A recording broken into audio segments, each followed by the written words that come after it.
We should be good, right? I just sent thoughts, so you will see it after you're done. Oh, what? The thoughts after we get done. Yep. All right. We This on? Can you tell? meeting is being live streamed. Perfect. It just says we're live. Yes. Yep. Welcome There we to go. Permission not required. Oop, welcome to sorry. Living by Oak Values, where we are unlocking what makes us stronger men, fearless leaders, and unstoppable humans. And I'm Gary, the Superior Mailman, and we are here to keep it real, raw, and we are ready to help you rebuild. So let's dive in. All right. And I'm Rob. This week we're going to step into the best way I could put it is bold conviction. Learning how every small move you make without seeking somebody else's approval builds that unstoppable momentum and unlocks the man you are meant to be. It's confidence, courage, and integrity because those actions help guide you and your principles to bypass the external pressures. So those are very important. So when So, you're waiting Gary, for, what is yes, conviction to you? Oh, sorry. what is conviction to me? Conviction is just Yeah. knowing in your heart and in your soul that you are okay doing this, that you don't need permission. So, Mm, and when you're constantly waiting for the green light from others before moving, you tend to miss out on things mm, and you are not living your true self because you are asking permission. It's like to ask you to do something that I want to do. That's me not standing up to be the man that I want to be. gotcha. Gotcha. So I okay. I got a text message. I think it's from you. Yeah.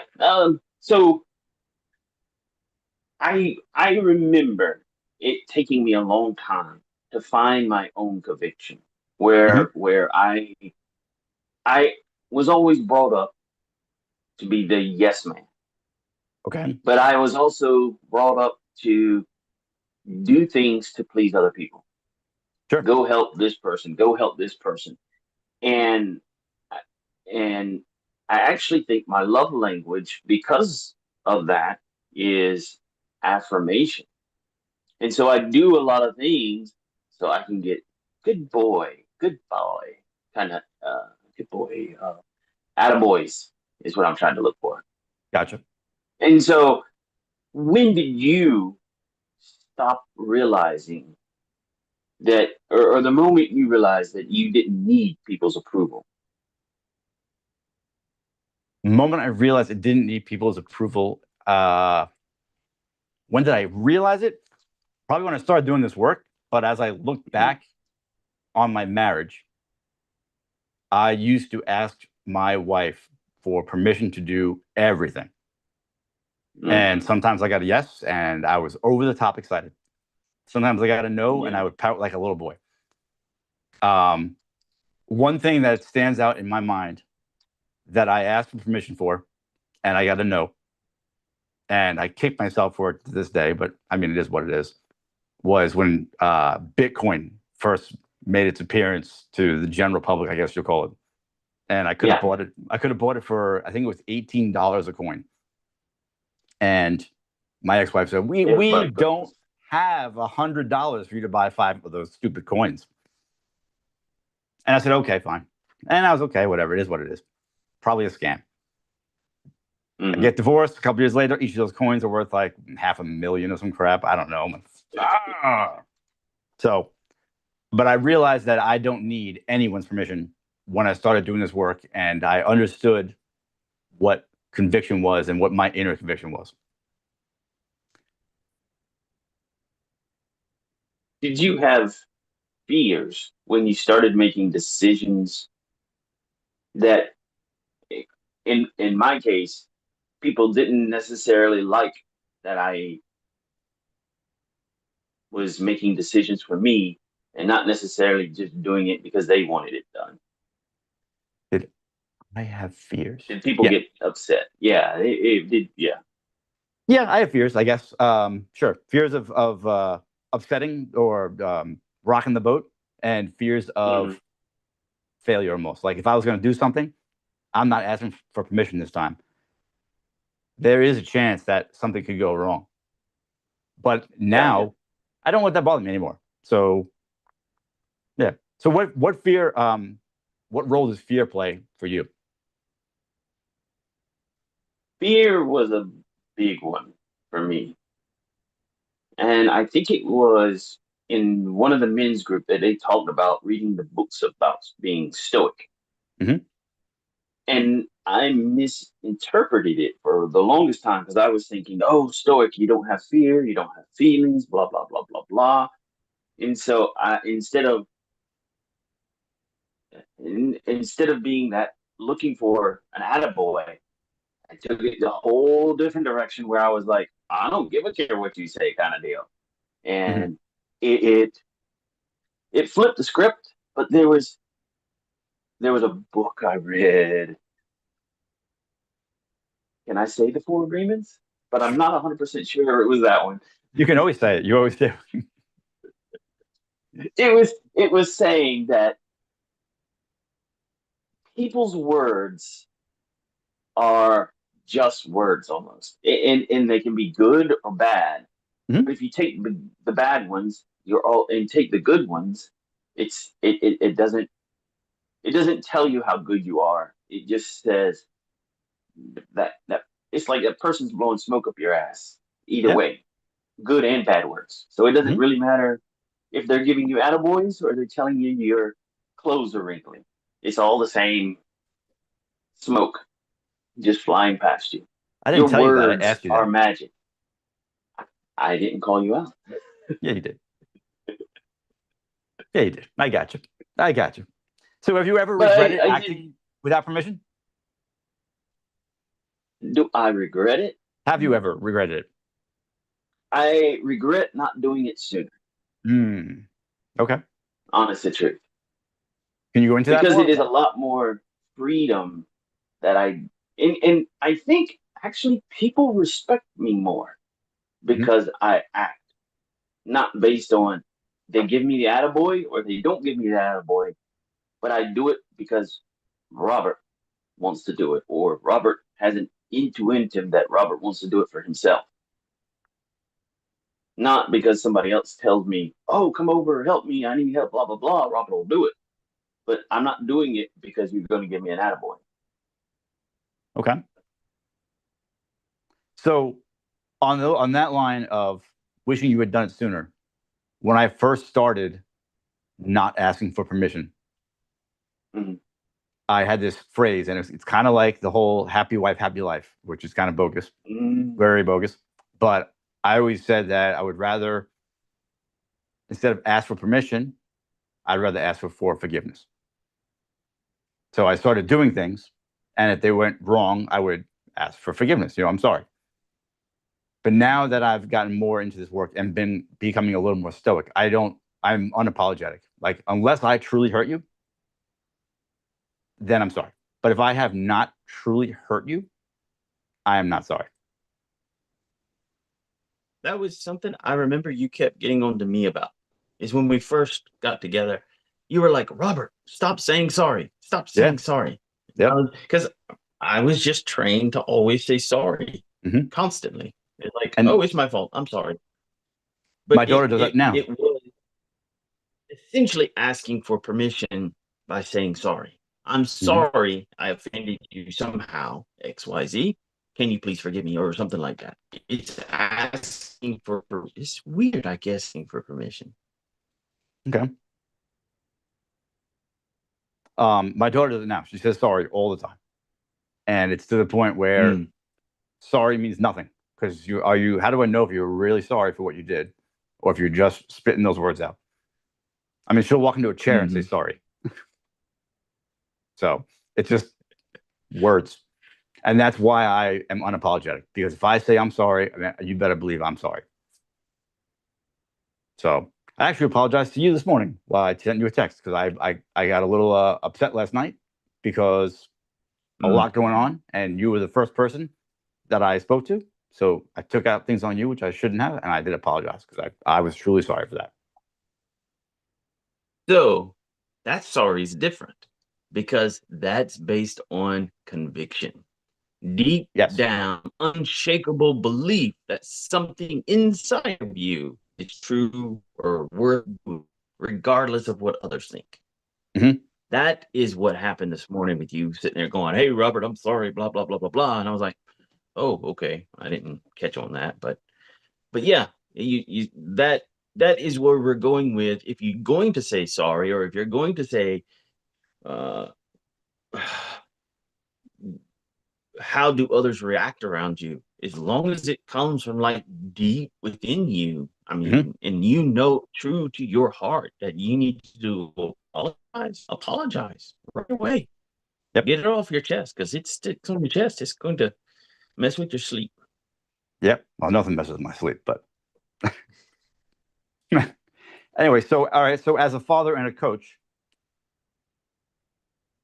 how would you tell men or your daughter the dangers or the pitfalls of waiting for permission?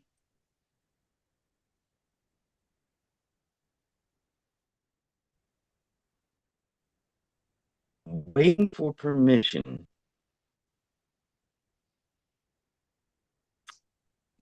There's a lot of dangers in it. Mm-hmm.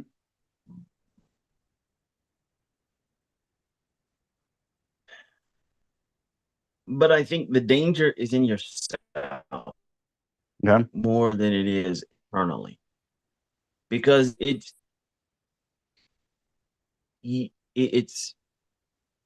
you're not showing up for yourself in that aspect of your life because you're waiting for permission. You're doing it somewhere else in your life, and you're doing it somewhere else in your life. And it's kind of like you're waiting for the world to happen to you, and you Yes. become the victim of your own circumstance. Yes.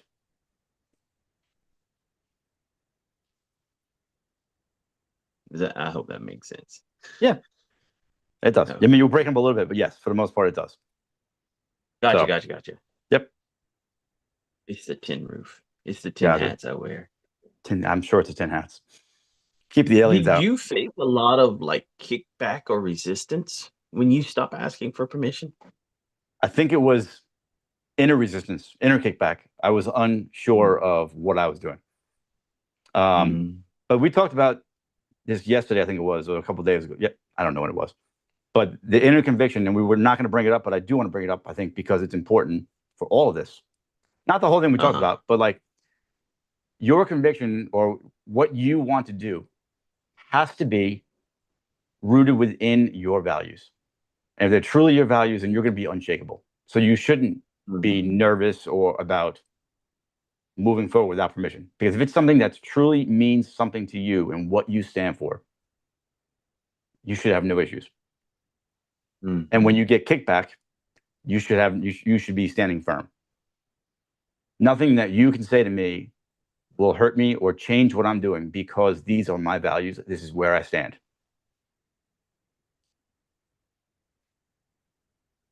So I think that's exactly why I didn't hold on to my convictions pre divorce, is Mhm. because the values that I thought I knew were not the values I knew. It wasn't until I got a hold of your deck of value cards Mhm. that I realized that I had no clue what values were almost, besides what little bit I was told, like values of like don't kill somebody, respect your other elders and stuff like that. Yep. It wasn't until here they are. It wasn't until I got a hold of the value cards that I really understood my values. And then that's when the conviction really took a deep, unshakable in my life. Oh, yeah. Sorry. Little promo plug. As much as people say, hey, do you know your values? But can you live with them at a conviction level where you are unstoppable? Right. And if you are not unstoppable, then they are not really your values, Mm-hmm. or you haven't fully lived into them yet. Yeah. So, and the same with And me. you don't need permission to live by them. Yeah. Go ahead. Oh, I was saying, if you're truly living with them, you don't need permission to live with them. Right. So, yeah. And the same, I had the same situation when I was married. I would want to do something or I'd ask. And if I got a no or kickback, I collapsed.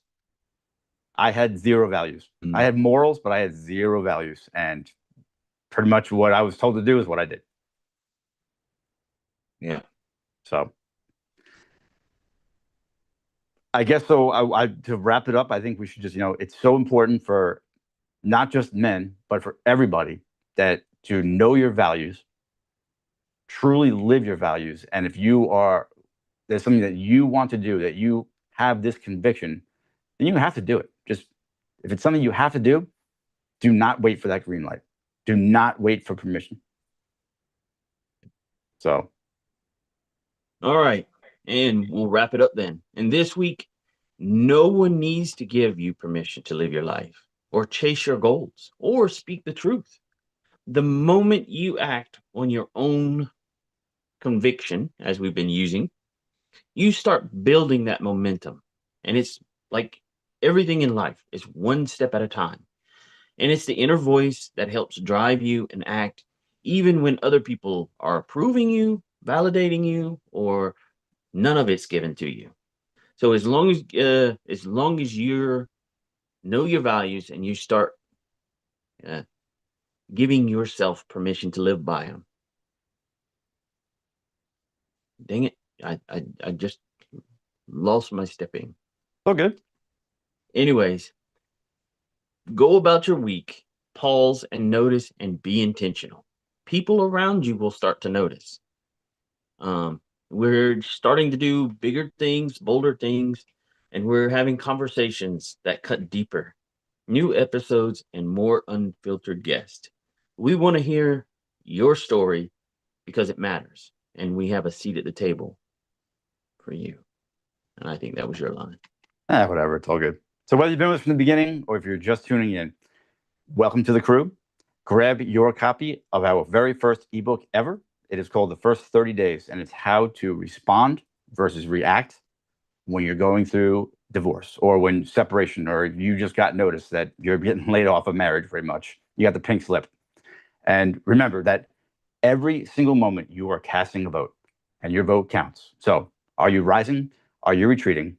Or are you holding your worth? Are you selling yourself short? Remember, make every vote count. Until next time, stand up, speak the truth, and above all, stay authentic. Oh, and join us on Thursdays, our Motivated Men, 7 p.m. That's it. Stay authentic, guys. What's up? What do you got? That's it? That's it. All Good right. job.